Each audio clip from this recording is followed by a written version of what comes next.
1801. Acabo de voltar de uma visita ao meu senhorio, o único vizinho de quem posso recear inquietações. Pois, na verdade, isto aqui é uma terra linda. Creio que na Inglaterra inteira não descobriria local mais inteiramente afastado do bulício social. É o paraíso dos misantropos. E o senhor Redcliffe e eu somos o par adequado para entre nós dividirmos esta solidão. Sujeito notável.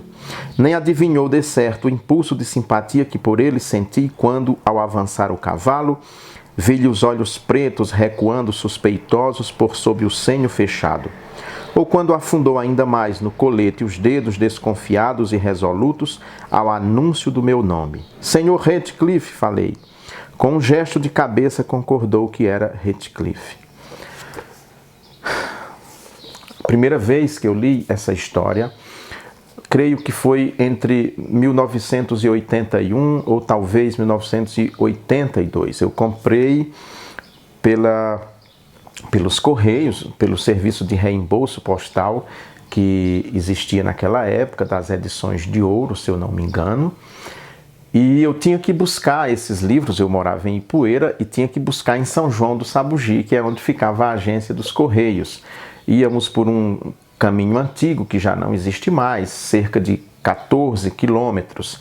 Eu então fui na minha velha monareta, a monaretinha que eu tinha, que meu pai me deu, e fui naquela monareta, e toda vez que eu ia em São João buscar livros, e isso acontecia com muita frequência, eu, na volta, já parava debaixo de duas árvores enormes, duas oiticicas que tinha no caminho e que ficavam uma de um lado e uma do outro lado da estrada. Eu sempre parava ali para ler as primeiras páginas, e foi naquela oiticica que eu li o primeiro, segundo capítulo, pelo menos, deste livro. Essa é uma história que me tocou muito e que me fez muito sofrer. Eu gosto muito de sofrer dentro da literatura, da leitura. Ela conta a história de dois personagens, Catherine Linton e este moço aqui, Redcliffe, que é adotado pelo pai de Catherine Linton. Ele é um cigano e foi adotado. Ele levou o menino que não tinha ninguém, levou para casa, e depois então vai haver uma grande paixão, e o nome, o Morro dos Ventos Uivantes, é porque ele, adolescente, ele e Catherine iam para um morro onde ali eles conversavam, e havia por trás, na verdade, uma grande história de amor entre eles. Ele então é criado dentro daquela família, naquele lugar, numa situação muito humilhante, porque era um agregado, um adotado, alguém que não era inglês, que era de pele morena, talvez cigano, uma coisa assim, ninguém sabia muito bem. E ele então se cria com muitos problemas, com muitos recalques. Depois de uma série de humilhações, ele vai embora, retorna, e aí vem a segunda parte da história, quando ele já com poder, com dinheiro, retorna àquele lugar. E é uma história muito recheada de emoção, muito intrincada, com muitas pequenas histórias que vão acontecendo ali. Eu não quero fazer um spoiler do livro, né, completo, mas apenas lembrar que esta foi, de fato, uma leitura que me marcou muito, porque, na verdade, esses livros sempre me marcaram muito, esse tipo de literatura, porque eu sempre, desde quando eu me entendo por gente, eu sempre me identifiquei com os excluídos, qualquer tipo de excluído. Eu nunca escolhi o excluído para eu me identificar.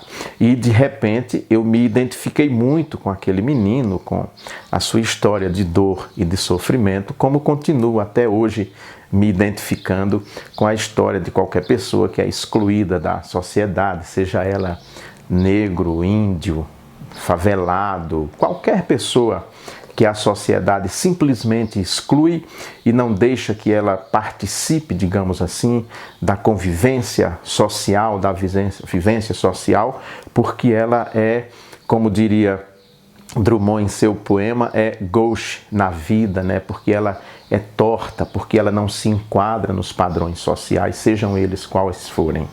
Isso é algo muito forte na minha vida, na minha história, e talvez por isso o Morro dos Ventos Uivantes tenha me marcado muito. A própria história de Emily Brontë, das irmãs dela, quase toda a família morre vítima de tuberculose.